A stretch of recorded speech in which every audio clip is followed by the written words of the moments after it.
Welcome to the Never Too Early Fantasy Football Podcast, where it is never too early for fantasy football. My name is Jeff. And I'm Alex. As always, thank you for downloading, listening, liking, and commenting on our podcast videos. Please join our community by subscribing to us on the socials. Our handle on all platforms is at N2E Fantasy. We are also available on all major podcasting apps by searching N2E Fantasy. Alex, what do we have on today's show? On this episode of the Never Too Early Fantasy Football Podcast, we are recapping Week 10 action of the NFL. And we are first going to cover just a little bit of league news. Jeff, why don't we get started with your Panthers? Absolutely. So the Panthers have a couple of things that have been going on this week. So the first is they extended running back Cuba Hubbard with a 4-year deal. And this is a little bit shocking considering they spent a second-round pick on Jonathan Brooks, who was activated from IR this weekend as well. He did not play. So it seems like he's going to play after the bye. And they also activated wide receiver Adam Thielen from the IR. But Hubbard here was a pleasant surprise, and the Panthers have rewarded him as such. How do you feel about this deal with Hubbard and the Panthers? Well, I think he earned it. It just calls into question the running back situation going forward between Chuba and Jonathan Brooks. Yeah, I think they want a 1-2 punch. I don't know if you saw this last week. I think Hubbard carried it like 25, 26, 27, 28 times, somewhere in there. And I think they could stand to give 10 of those carries to rookie Jonathan Brooks. Even a 50-50 split, as long as they're being less efficient, I mean, it could make both of them usable. Hubbard being this effective, it takes a lot of pressure off of Jonathan Brooks from having to contribute early so they can do what the Cardinals are doing with Benson and just let the veteran guy take the vast majority of the carries and ease in the rookie throughout the year to eventually take over. Exactly. Maybe they'll reward James Conner with a 4-year extension as well. Maybe everyone's trying to take on now the Detroit Lions model for their offense. Yeah, Hubbard was a pleasant surprise, though. I didn't see this coming where he actually could be a top 10 running back in the NFL. And I know you're sitting over there thinking, but he has been a top 10 running back this year. So it's very interesting, and they're paying him this. It's very similar to Connor with Arizona and Montgomery with Detroit, although Montgomery and Connor, I think, were higher draft capital, I believe. Yeah, absolutely. And then, so we'll see what happens there. I mean, obviously, they just spent a second-round pick on a running back.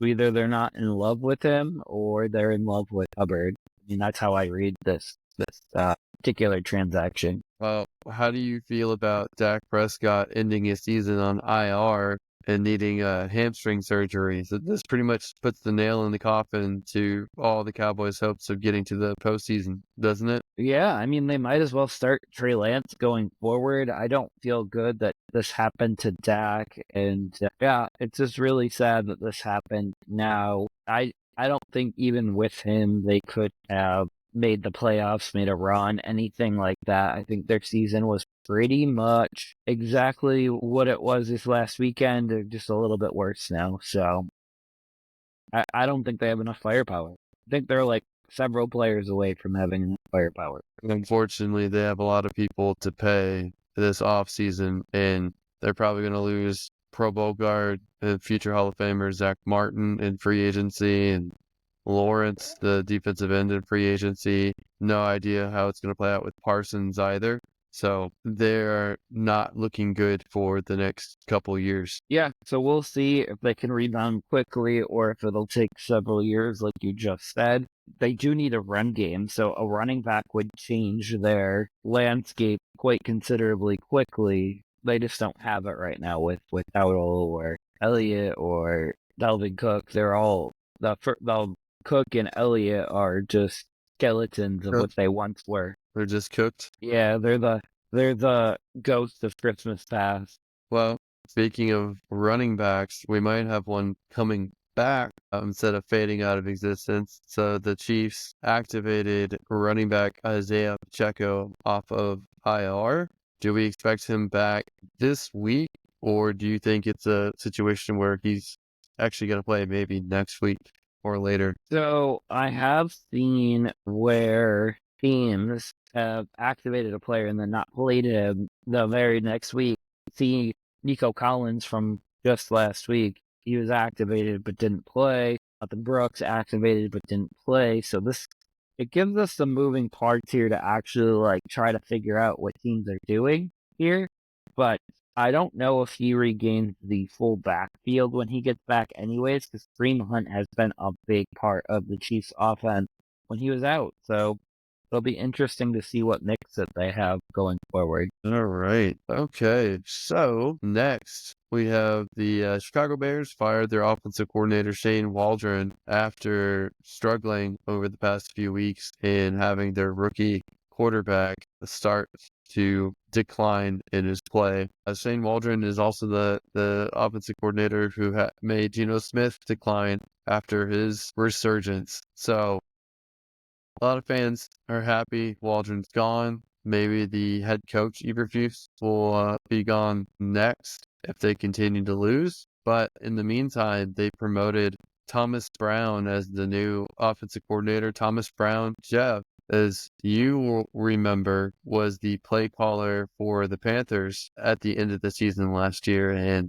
he was put in a bad situation with the Panthers last year, kind of forced into the role because they had no one else because they fired half the staff and the team didn't really have much going for them. So not a lot of success last year, but does come from the McVay coaching tree. So maybe with Chicago and better personnel, he'll be different. Yeah, so a couple things here, because Shane Waldron was just a recent hire by Matt Eberflus. This is what I was talking about with Antonio Pierce last week, who fired his offensive coordinator that he hired 9 weeks prior, basically. So it's not a Coincidentally very, enough, the yeah, previous Chicago coordinator. But yeah, go ahead. yeah. So it's just not a good look for a head coach to say, oops, I messed up 8, 9, 10 weeks into the season. So, and that's kind of what's happening with Eberflus and Pierce. And I just think that's a bad look when it comes to NFL head coaching. And that's how I see them not being head coaches very long. They're trying to do something to save their job. So the easiest thing they can do is fire a coordinator who's underperforming. Yeah, but that also comes off with, oops, I didn't know how to pick right 10 months ago. So Yeah. it makes them look bad on the perspective that now the owner has to pay those coordinators to go sit at home. Well, it looks especially bad considering that Kingsbury was a top option for both teams, and neither one of them either chose him or could land him, and he's making Jaden Daniels look really good over in Washington. Absolutely. And I think, though, that Cliff Kingsbury, I mean, obviously, we always forget that the other party has a choice in where they go. So Yeah. that might have been the difference right there. But who's to say that Cliff wouldn't have been hamstrung in either of those two places and we'd be exactly where we are right now with him? So, Well, he was Caleb Williams's offensive coordinator in college, so you would think he would have wanted to be reunited with the Bears, but maybe not. yeah, it gets cold this time of year. So It doesn't some get cold people, in Washington? not as cold. All right.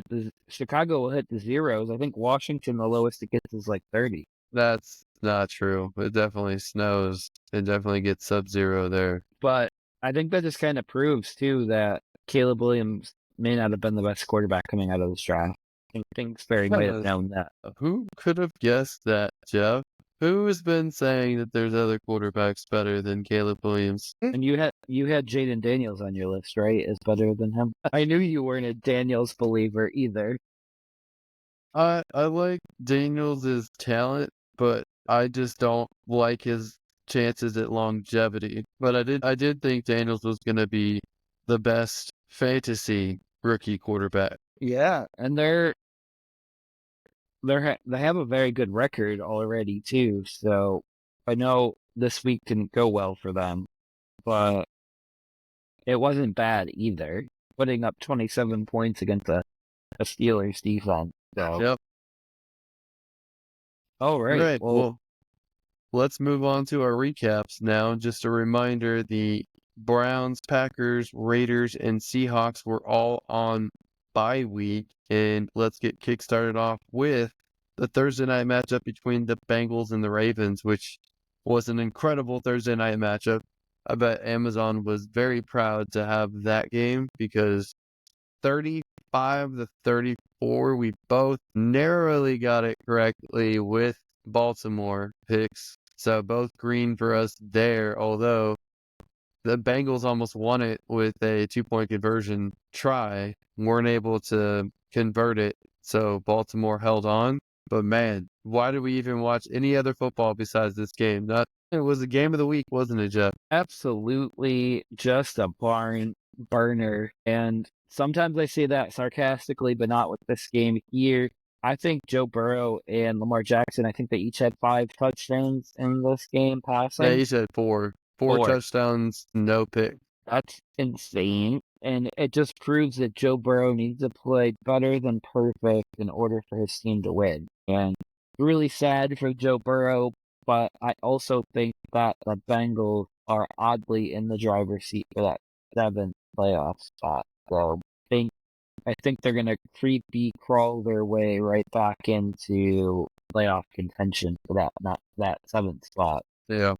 Well, other than the quarterback play, let's talk about who also put up some fantasy numbers. So both running backs, Chase Brown and Derrick Henry, each had a touchdown, and a little bit of yardage. Jamar Chase put up a 50 burger against me with 11 catches, 264 yards, and 3 touchdowns. So a very high chance if you had Jamar Chase and you played him that you probably won your matchup. And if not, you're a terrible fantasy manager and you should consider retiring. Anyway, surprise player here. Tylan Wallace had 3 catches for 115 yards and an 84-yard touchdown. I don't know if he is going to be a more frequent contributor, but likely so far just a 1-week occurrence. Mark Andrews had 68 yards off of 6 catches and a touchdown. Rashad Bateman seems to be gaining steam for this team, and he had 6 catches, 54 yards, and a touchdown. Zay Flowers did not put up numbers this week, just 4 catches for 34 yards. And Nelson Aguilar still staying relevant somehow with 1 solo catch, 6 yards, but a touchdown. Deontay Johnson only played 2 snaps in the entire game, not quite earned a starting role yet. Hopefully he builds up rapport and can play against the Steelers. Absolutely. We will see there, but I don't believe in Wallace at all. I think this is his 4th year right now. I think he's going to be a free agent after this year. So, Jeff, did you ever watch The Wire? no, it's on my to-watch list, though. I think as a recommendation There, by you. there's a very famous quote. Strength, where's List? It's The Wire takes place in Baltimore, so just I for you got Wire it. fans, that's for you. I didn't know we Cool. were getting acting lessons on today, but I'm glad we did. I would say that that's acting lessons, but So, in the background here, just to go back to something that we were talking about a couple minutes ago, the lowest low that that Washington D.C. gets throughout the year is 27 degrees. So that is a way better than the negatives of Chicago or any other place that Cliff Kingsbury could have went. he should have moved out to Texas because where I am in Houston, it really doesn't get lower than 30 for the most part. Were you going to knock Bobby Slowick from his job? If you can't fix the offensive line, I'm pretty close to that point. Yeah. I think he's coaching himself out of a job, but yeah. So we both got the Baltimore pick right over Cincinnati. So that was not shocking. It was nice to see Cincy go for 2 at the end, but it didn't work. And here we are. Cincinnati is now looking up, trying to figure out how to get back to the playoff. Well, let's move on to the Sunday morning game, the Giants at your Panthers, but in Germany. Jeff, we both went Giants, and surprisingly enough, the Panthers won. The Panthers actually looked pretty decent in this game. It looks like Bryce Young is making some strides. What all did you notice in this matchup? Yeah, as you said, Bryce Young did look better. He's actually reading and throwing much better. I don't know what happened in his little layoff there, but it looks like he's been hired back by the Panthers and has the starting gig probably for the rest of the year. But there were teams looking at him at the trade deadline, and the Panthers decided not to trade him. So that is interesting. Hubbard, as I mentioned earlier, was a rock star with 28 carries. That takes off so much pressure off of the starting quarterback. And he should lead a committee with Jonathan Brooks for the rest of the year. So if we were at like 18 and 10 carries for them, like that's a real difference maker. So while I said Bryce Young is going to be starting for the rest of the year, I cannot say the same for Daniel Jones. The Giants cannot commit to him right now. So we'll see what happens out of the bye week with the Giants starting quarterback there. They do have incentive to bench Daniel Jones as he has injury guarantees that kick in after this year. So they can't get out of his contract scot-free if he did get injured. Yeah, that's something we're gonna have to monitor. Even with the 2 interceptions and not great game, he still has been a streamable quarterback. So we'll have to keep an eye. I don't think that Drew Lock or Tommy is either one is gonna be really that usable in fantasy unless you're desperate in 2 quarterback leagues. Yeah, I don't think that you should disrespect Drew Lock like that. You know how I feel about Drew Lock. I don't think Drew Lock is that great, and I don't think he's shown anything to me to get that kind of respect from you. All the respect in the world to Drew Lock here. But all my sympathy and my heart goes out to Tyrone Tracy in this game. His fumble is pretty much what cost Giants the game. So there was that, and he was absolutely devastated after that. I hope the Giants don't punish him for that, and I hope that they rebuild his confidence relatively quickly because he's actually a really good NFL running back. Yeah. It's gonna be interesting to see if Tyrone could put up numbers as they continue to lose. I don't know if they're gonna stick to the run game or not, but he's looking better earlier than I thought he would. I kind of thought he'd take a little bit more time to develop, but he's been a lot better than Singletary so far. Yeah, and this was a place that you had earmarked that they needed to sign another running back, like a Matt Breida or something like that. So nice to see. And I think Eric Gray has played his role well too. And I think he's returning kicks right now. So that's a big deal right now, I think. Great. Anything else on the 9:30 a.m. Nope. Let's move on to your local Bills at the Indianapolis Colts. Apparently, playing the daytime game didn't make anything better for Joe Flacco. 3 picks in this one. The running game looked a little bit better with Jonathan Taylor than it did in the primetime game last week, but they cannot do enough to win games right now. But Buffalo's offense certainly looked a little bit better. Jeff, what did you notice in this game? No, I think Josh Allen's been more turnover prone lately because they've been more Josh Allen centric. And if you've paid attention to the Bills' history, that's when things go downhill, is when they become too Josh Allen centric and they stop running the ball with Cook, even Ray Davis at this point. But to Josh Allen's offense here and the Bills' offense defense here, they were missing 2 of their top 3 weapons. Cam Coleman and Amari Cooper were out. And then also Dalton Kincaid was injured during this game. So we'll see if Kincaid can come back next week. But as you mentioned, Flacco with another rough start, but it does look like they're going to fly with him next week. And if they do, that will be a victory in my column for our bet there, Alex. Do you think the Bills roster or the Indianapolis Colts roster is better? If you take the quarterbacks out of it, the rest of the roster, do you think the Colts roster or the Bills roster is better? I think the Colts roster is better. I think they have better weapons, and I think they have the better running back. Yeah, I think the running back is closer than people think, but I think that if you put Josh Allen on the Colts, they might be a Super Bowl contender for sure. Because considering Pierce, in my opinion, is the fourth receiver on this roster, like Pierce, Downs, Mitchell, Pittman are phenomenal. I don't know if the tight end measures up to either tight end that the Bills have, but No, you could take Dawson Knox with them to Indy. they could. It might be Dawson Knox next week if That's what Kincaid it's misses looking it. like. That's what it is looking like. But we both picked Buffalo. We both got this one right. Indy did put up 21. The score, I believe, of this game was 31-21. So did put up 21 points. They gave up 30 to 20. 31 points. So they gave up 30 and they scored 20. So they just could. There was no way that Flacco was going to win a track meet with Josh Allen when it came down. Yeah. Well, let's move on to another one that we got right.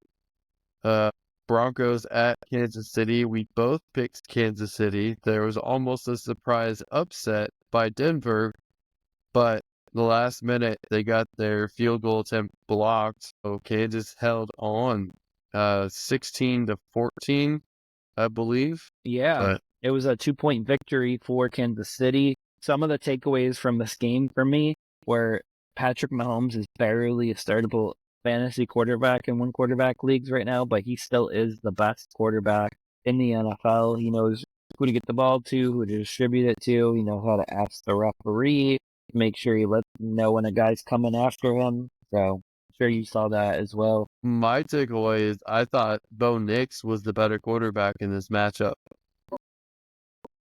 Like Bo Nix looked better, and that's both defenses are very tough defenses. Bo Nix is playing in Kansas City on top of that with less weapons than Mahomes had. I thought Bo Nix played a hell of a game. Both quarterbacks very lucky not to get any turnovers, but Broncos seem to be remarkably competitive this year, earlier than most people would have expected. Now, Jeff, my question for you is, did Audric Estime, did he take over the backfield, or is it just chaos every week? He did in this game, so we'll see what happens going forward. But I think he's worth a ad if he's available in your league, even as a bench stash for right now. But my theory with the Chiefs are they are bored of the regular season, and I think it's coming off considering how close things were. They went to overtime with the Buccaneers without Godwin and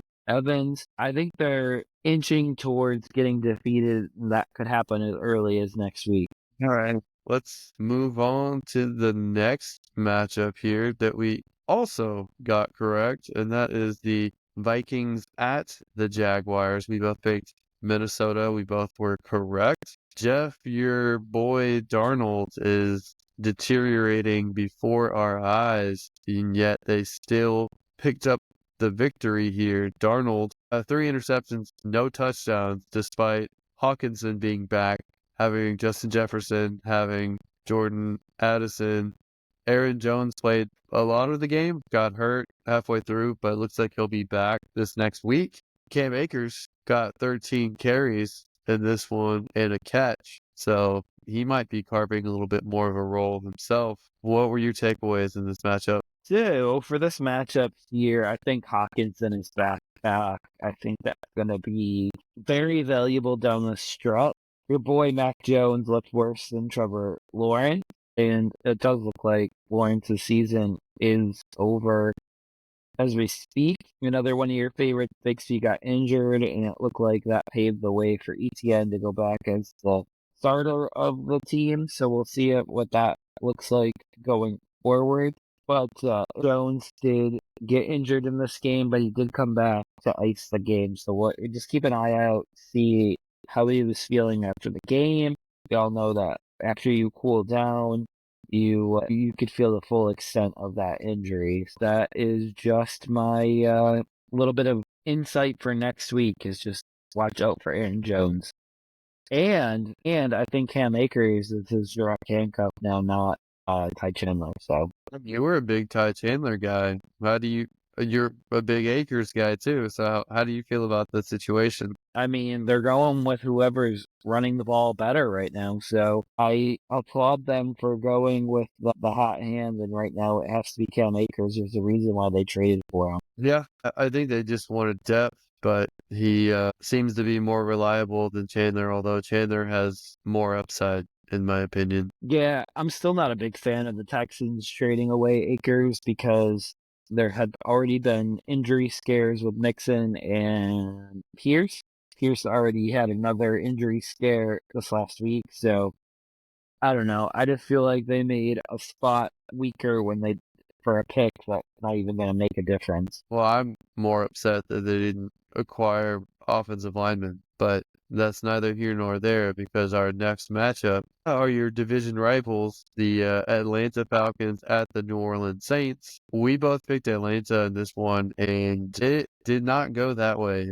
The Saints won 2017. Derek Carr looked much better in this matchup. Alvin Kamara and Marquez Valdez Scantling were the stars of the show. Alvin Kamara totaled about 110 all-purpose yards with 22 touches and could have had a massive touchdown catch, but he dropped it. Pretty clear drop. They ended up winning anyway, but they could have had a go-ahead touchdown at that point. But it's another Bijan Robinson week. 20 rushes for 116 yards, 2 touchdowns, and he had 3 catches for 28 yards. Drake London and Darnell Mooney putting up almost 100 yards apiece. I was a little bit surprised. I thought Drake London might be leaning towards not playing this weekend, and then he ended up playing and playing pretty well. Jeff, what were your takeaways in this matchup? So it was interesting to me to see this be another Bijan heavy game because I feel like the Falcons haven't done it in back-to-back weeks. I don't know if the loss here it will change that for next week, but whoever saw Carr to MVS actually being a thing this year, I mean, he's basically Raheed Shaheed, but MVS has been around for a bit. So I don't know if this is something that's going to be a weekly occurrence like Raheed Shaheed, or if it's just a one and done. And I guess that's kind of what we have to analyze on the fly here. Me personally, I'm not adding MVS to any of my teams, and I could be dead wrong on this, but I just don't have a roster spot on most leagues to burn on MVS. And as the Saints were burning down the clock, Kamara had a costly drop that could have went for a touchdown. So he could have had a much bigger game than he already had. And I'll give Kamara a pass on that because one, Kamara is one of my guys, and two, Kamara has a broken hand right now. So you can't really expect him to be perfect right now. All right, let's move on to another game that we didn't call correctly. The Patriots at the Bears. Bears had an epic meltdown. We both picked them and ended up losing to the Patriots. So Patriots picked up their third win of the year. This loss got Shane Waldron fired, the offensive coordinator for the Bears, but New England has a little bit of hope with Drake May now. So that's nice to see. He's a quarterback that I like, and I think he's got very little offense to work with, so I'm glad he's able to still find ways to win.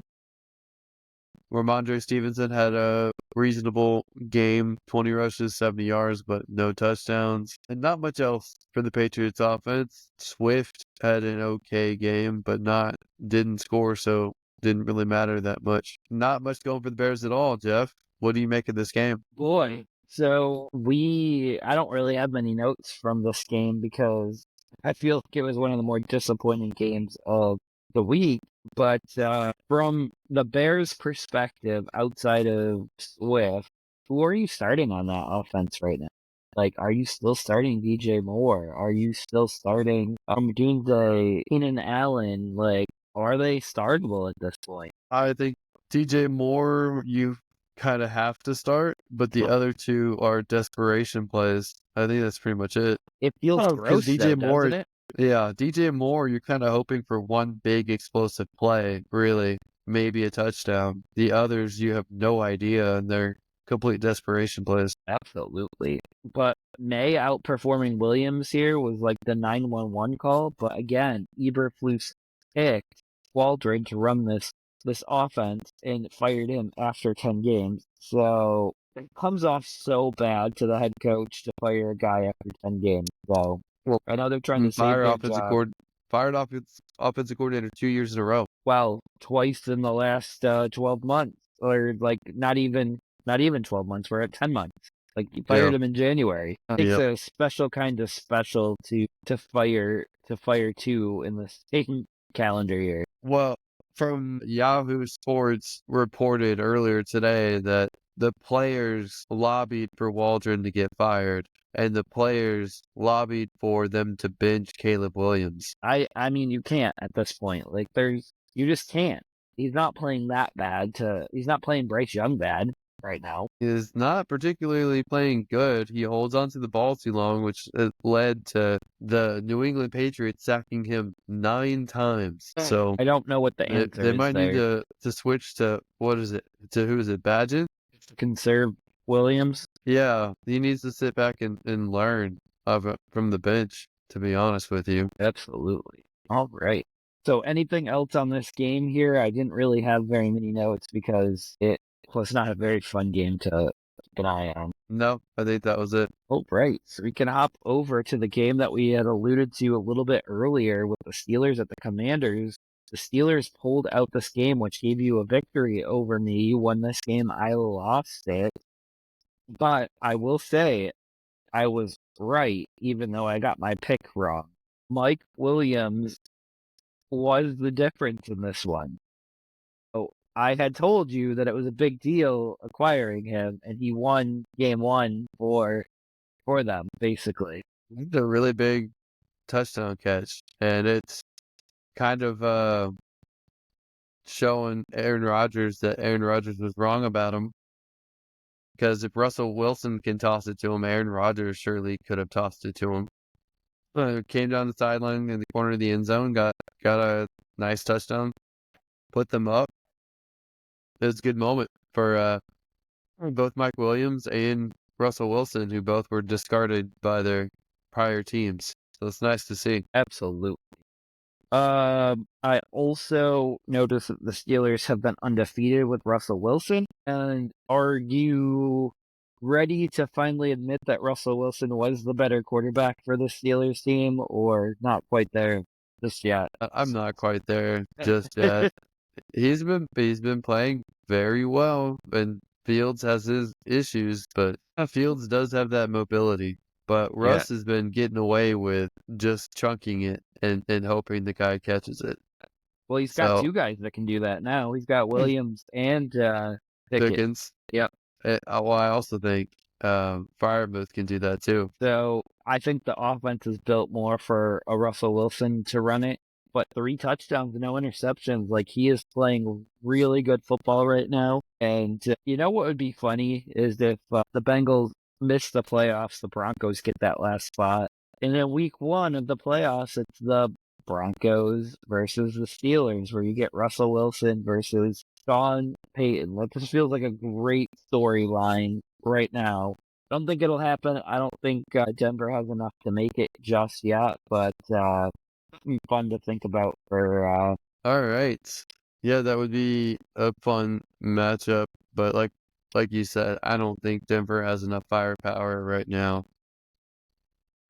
But two teams that did have some firepower, the 49ers at Buccaneers, we both split when trying to pick for this matchup. You went Tampa Bay, I went 49ers.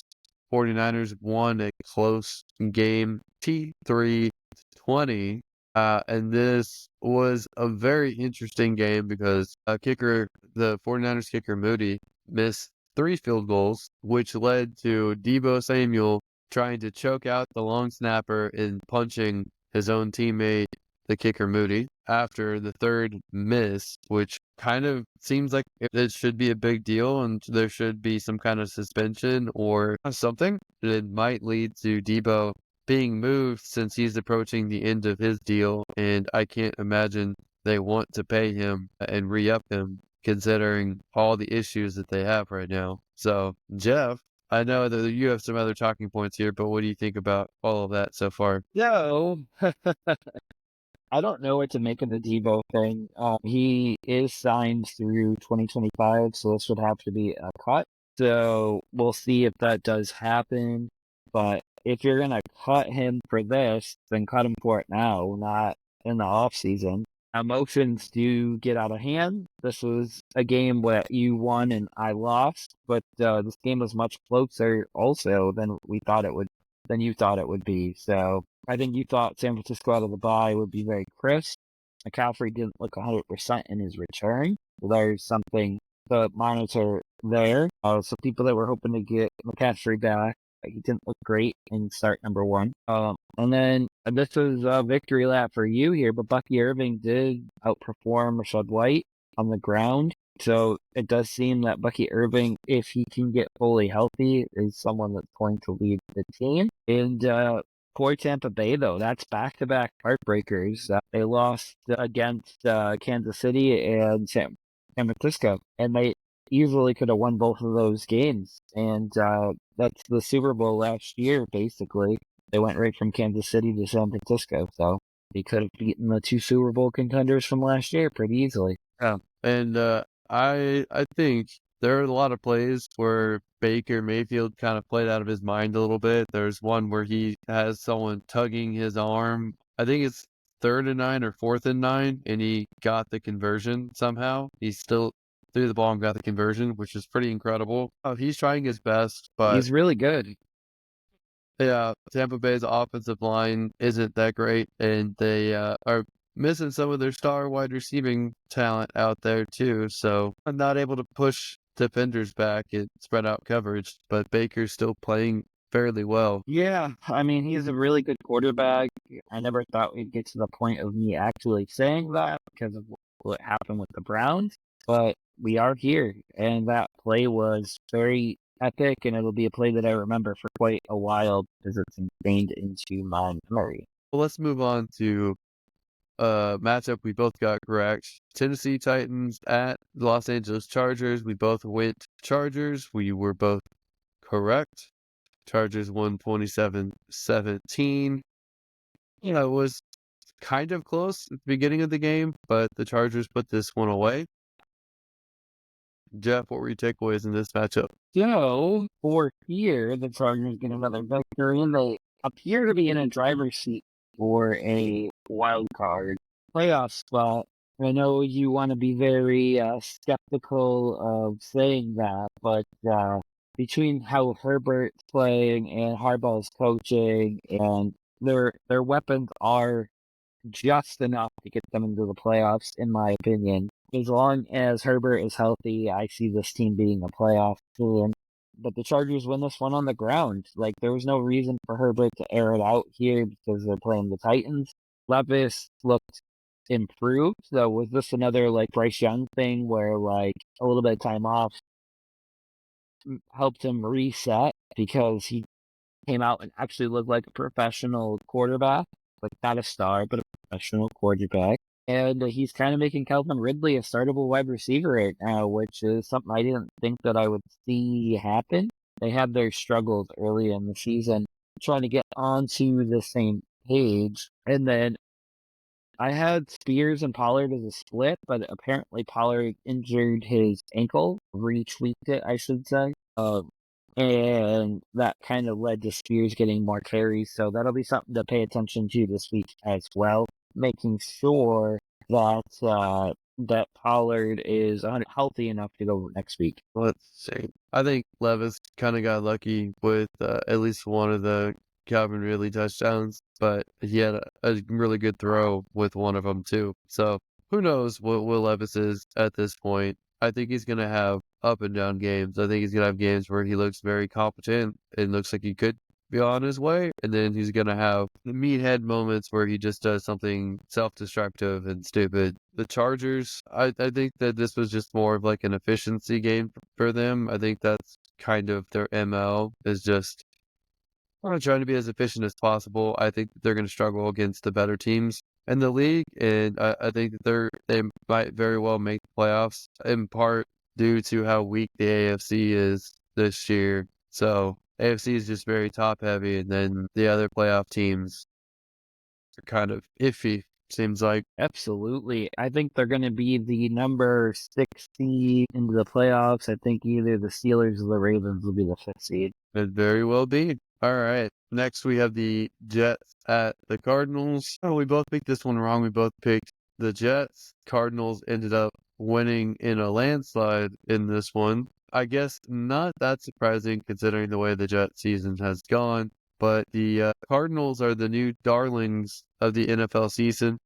They're one of the surprise teams that people were trying to figure out, are they real or not? Jeff, what do you think? Are they for real? Man, I told you they were going to be a team that stuck around all the other teams this year and potentially upset and knocked out teams out of the playoffs.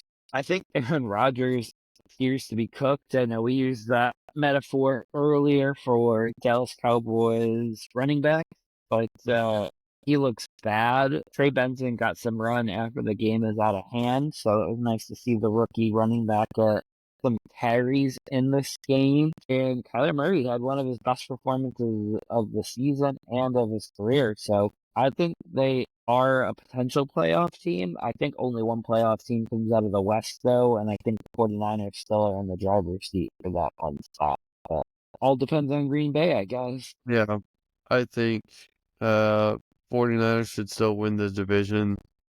Well, it needs to be pretty close between Arizona and maybe the Rams to make it in, but the NFC North is also very competitive this year, so well, I would expect any of those teams other than the Bears. I don't think the Bears would make it, but any of the other three could make it, or there could be two teams from the NFC South that could make it between the Falcons and the Bucks. Yeah, I don't see the Bucks making it because I think they've lost too much firepower. If Chris Godwin and Mike Evans had been healthy the last 2 weeks, I think they would have had 2 more wins.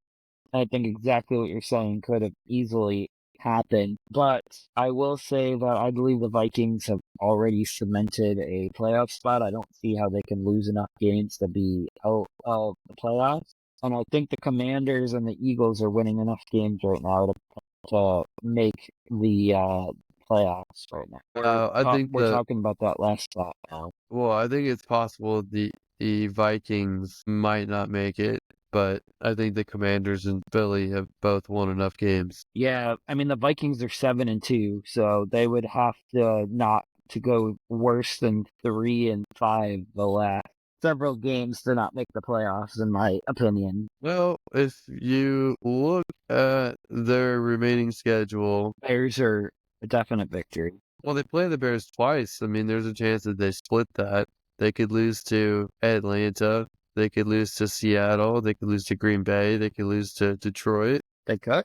So They maybe could. Arizona. Yeah, you don't see the, but do you do see 3 wins out of this though, right? They have the Titans, I mean, it 2 favors them Bears. to win at least 3 games, I would Yeah. think. And as soon as they go 10-7, I think that would lock that playoff spot. But we'll see. Yeah. Only time will tell. I don't. The NFC West has been kind of very weird this year. So to your point, the Cardinals are that pesky team that sticks around and pulls out a win the last second. They were a team that we spotlighted, but I don't know if they will end up making the playoffs or not. But I just know that they are upsetting teams, and that's what we predicted that they would do. Yeah, it all started with them playing the Bills very tough week 1, and I was like, this team has a chance to rattle some cages here. So good to see All that we right. were right on that. Yep. We've got 3 matchups left, and first one is Eagles at Cowboys. We both went Philadelphia. Philadelphia did in fact win, and I don't expect the Cowboys, in my opinion, probably don't win another game this season. Maybe they squeak out one, but I doubt it. Jeff, what were your takeaways from this matchup? Cowboy game just became unbearable to watch, and they have a primetime game next week, so that's fun for. They were already unbearable for me to watch before this. I knew you were gonna say that. uh, No, Well, I think that the Cowboys are done for the year. I don't know if it behooves them to even try to win any games this year. I think that they should start Trey Lance going forward. This could help them recruit a third round pick or a fourth round pick, depending on the comp pick formula. There is that. I probably would let I probably would have traded away Micah Parsons, but at this point, they could have a tag and trade situation. No, he's a great player. Don't get me wrong, but he's not a player that's going to help this team win a lot of football games. So why waste the prime of a player when you can get some assets to start building towards that future right now? That's how I kind of feel about Micah Parsons. I would probably tag and trade him because there will be someone that actually takes on that deal. But AJ Brown overcomes the injury to lead the team in receiving, which was kind of shocking. But yeah, I like Philly right now. I don't think that they are a great fantasy team right now because they have so many mouths to feed. But on any given week, it could be a AJ Brown week, it could be a Saquon Barkley week, it could be Devonta Smith, which I think is taking a pretty big back seat, and Goddard's even taking a pretty big back seat too. I think he scored a touchdown on his only reception this week, so you can't get lucky like that every week where you get one reception, one touchdown. So I think he actually got two, but it doesn't really matter because it's 25 yards total. yeah, So, so you can't live on that touchdown, but because if you're playing in half point PPR, that's 3.5 points. That's good. so on the other side, without Dak Prescott, is CeeDee Lamb's fantasy value like completely shot for the rest of the year? I mean, you still got to keep rolling them out there. I don't see anyone having options outside of CeeDee Lamb or could ride with CeeDee Lamb on the bench. Because if CeeDee Lamb does have a big game, are you going to be okay with him having that big game on the bench, on your bench?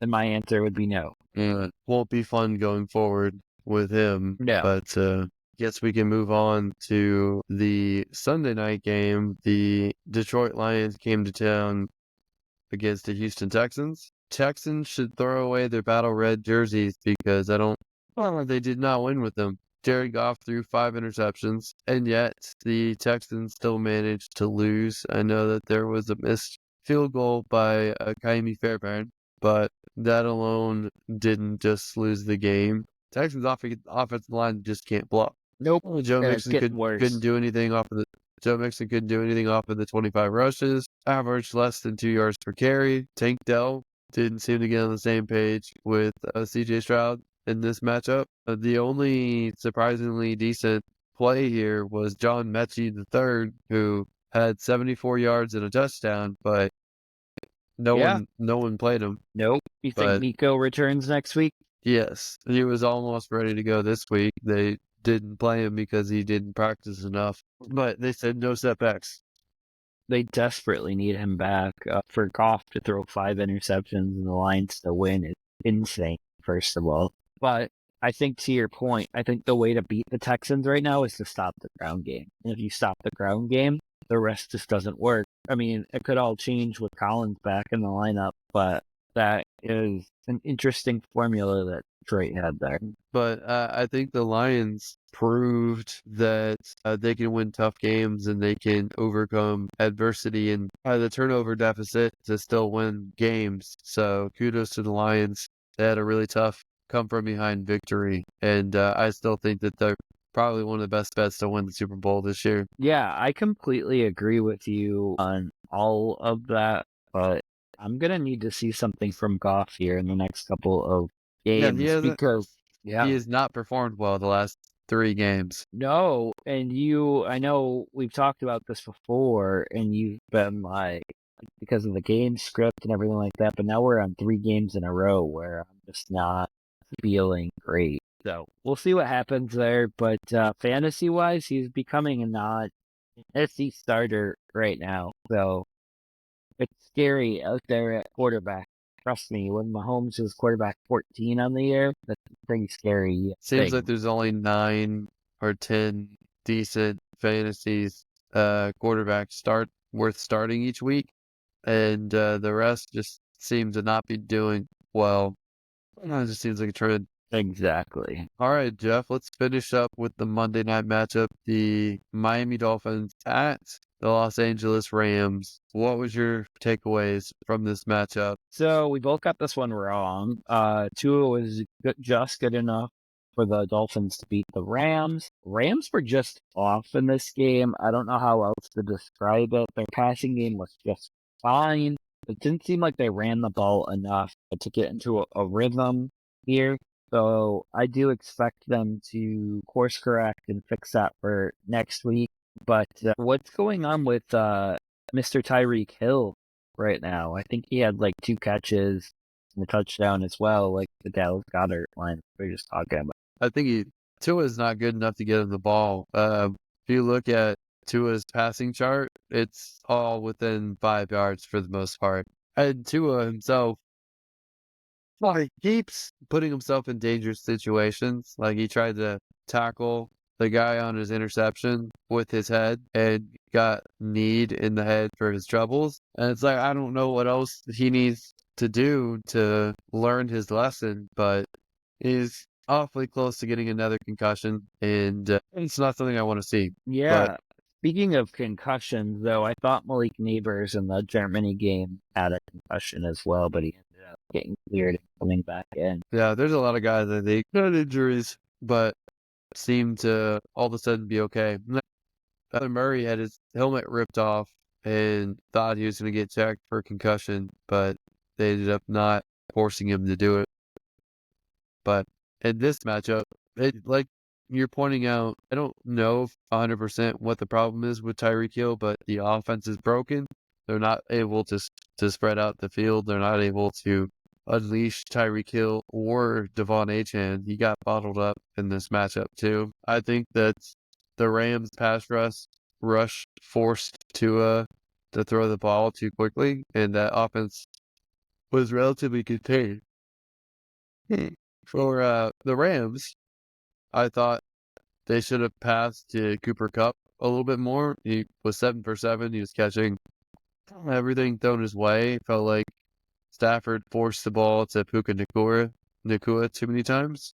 But with that said, I mean, Stafford threw 46 times. That's probably 10 times too many for where he's at in his career right now. I don't know why they didn't run the ball more. Me either, and it should have been earlier in the game, and they're running the ball on that last drive when they needed 2 scores, and I didn't particularly like that either. So I don't know, something just seemed off with the Rams, and hopefully they can fix and rectify that going forward. I agree. Well, I think that's about it.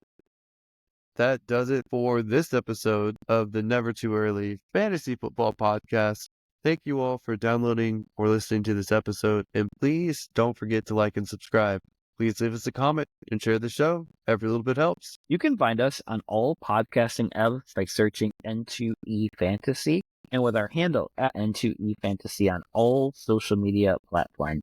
Please join our community and give us a follow. Until next time, take care of yourselves and remember, it's truly never too early for fantasy football. Thank you again. Bye, everybody.